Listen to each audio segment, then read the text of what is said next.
Hi hello friends, എല്ലാ കൂട്ടുകാർക്കും നാളത്തെ എപ്പിസോഡിൻ്റെ ചെറിയൊരു റിവ്യൂയിലേക്ക് സ്വാഗതം. അങ്ങനെ നമ്മുടെ ശ്രുതിയുടെയും അശ്വിൻ്റെയും വിവാഹം കഴിഞ്ഞത് വീട്ടുകാർക്കൊന്നും ആക്സെപ്റ്റ് ചെയ്യാൻ പറ്റുന്നില്ല. അതിനുശേഷം അഞ്ജലി പറയണ്ടേ, എന്തോ ആയിക്കോട്ടെ, വിവാഹം കഴിഞ്ഞല്ലോ, ഇനി അത് കഴിഞ്ഞിട്ടുള്ള ചടങ്ങും കാര്യങ്ങളൊക്കെ നടത്താം. പ്രീതിനെ പോലത്തെ ഒരു അവകാശം ശ്രുതിക്കും ഈ വീട്ടിലുണ്ട് എന്ന് പറയാണ്.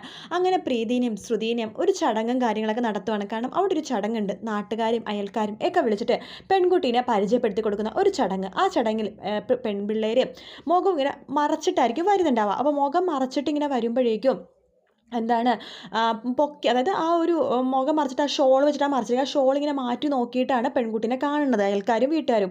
അപ്പോൾ അങ്ങനെ വരുമ്പോഴേക്കും പ്രീതിനെ കാണുമ്പോൾ അയൽക്കാരെല്ലാവരും ചോദിക്കുന്നുണ്ടല്ല, തൊട്ട് പിന്നിൽ നിൽക്കുന്ന പെണ്ണ് ആരാണ്? ഓ, ഒരു വലിയൊരു ഗെയിമാണല്ലോ വെച്ചിരിക്കുന്നത് വീട്ടിൽ, ഇതിൽ ഏതാ പെണ്ണെന്ന് കണ്ടുപിടിക്കണമായിരിക്കും അല്ലേ എന്നൊക്കെ പറയാണ്. ഇല്ല, ഇത് ഈ വീട്ടിലെ മരുമകളാണെന്ന് മുത്തശ്ശി പറയുമ്പോൾ അയൽക്കാരും നാട്ടുകാരും ചോദിക്കണ്ടേ, ഇതേത് മരുമകൾ, ഇത് കുഞ്ഞിൻ്റെ മരുമകൾ പെണ്ണാണ് എന്ന് നമ്മുടെ മുത്തശ്ശി പറയുമ്പോൾ, ആഹാ അത് കൊള്ളാലോ, ഇതെങ്ങനെ നടന്നു, ഇതൊക്കെ ഇവിടുത്തെ ഇതാണെന്നൊക്കെ പറയുമ്പോൾ പെട്ടെന്ന് അശ്വിനെ ദേഷ്യം വന്ന അശ്വിൻ പറയുന്നുണ്ട്, അതെ നിങ്ങളിവിടെ പരിപാടിക്കല്ലേ വന്നിരിക്കുന്നത്, പരിപാടി കാണാൻ ഭക്ഷണം കഴിക്കാൻ പോവാ. ഓഹോ അങ്ങനെയാണോ, ഇതെന്ത് വർത്താനമാണ് ഈ വീട്ടിലുള്ള ഇയാൾക്ക് എന്താ അഹങ്കാരമാണെന്നൊക്കെ പറയുമ്പോൾ മുത്തശ്ശി പറയുന്നുണ്ട്, അതെ ഇപ്പോഴത്തെ പിള്ളേരല്ലേ അങ്ങനെയൊക്കെ സംസാരിക്കും, നിങ്ങൾ ക്ഷമിക്കുക, നിങ്ങൾ എന്തായാലും പെൺപിള്ളേരെ കാണുക എന്നൊക്കെ പറയാണ്.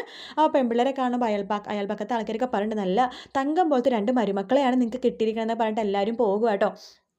ശേഷം നമ്മുടെ അശ്വിനാണെന്നുണ്ടെങ്കിൽ ശ്രുതീന ഒരു എല്ലാവരും ശ്രുതീനെയും പ്രീതിനെയും പൊക്കിയൊക്കെ പറയും കേട്ടോ, നല്ല ഐശ്വര്യമുണ്ട്, നല്ല പെൺപിള്ളേരാണെന്നൊക്കെ പൊക്കിയൊക്കെ പറയുന്നുണ്ട് എല്ലാവരും പറയുമ്പോഴേക്കും. പക്ഷേ അശ്വിന് മാത്രം അത് ദഹിക്കില്ല. അശ്വിൻ റൂമിൽ വന്നിട്ട് പറഞ്ഞോ, നീ വലിയ ആളെന്ന് അതിന് വിചാരിക്കേണ്ട, നിൻ്റെ സ്വഭാവമൊന്നും ആർക്കും അറിയില്ലല്ലോ എന്നൊക്കെ പറഞ്ഞിട്ട് ശ്രുതിനെ പിടിച്ച് ബാൽക്കണിയിലേക്ക് തള്ളിയിടുവാണ്. ശേഷം അവിടേക്ക് രണ്ട് പുതപ്പും തലേണയൊക്കെ വലിച്ചിടുന്നുണ്ട്. ശ്രുതിനെ ഒരുപാട് ദ്രോഹിക്കുന്നുണ്ട് കേട്ടോ. ശ്രുതി അവിടെ നിന്നിട്ട് പൊട്ടി കരഞ്ഞാൽ പോലും അശ്വിൻ മൈൻഡ് ചെയ്യില്ല. മൈൻഡ് ചെയ്യണം എന്ന് അശ്വിൻ്റെ മനസ്സിലിങ്ങനെ പറയുന്നുണ്ടെങ്കിലും അശ്വിനൊന്ന് തിരിഞ്ഞു പോലും നോക്കില്ല കേട്ടോ. എന്തായാലും നല്ല അടിപൊളി ഭാഗങ്ങളാണ് ഇനി വരാൻ പോകുന്നതെല്ലാം തന്നെ.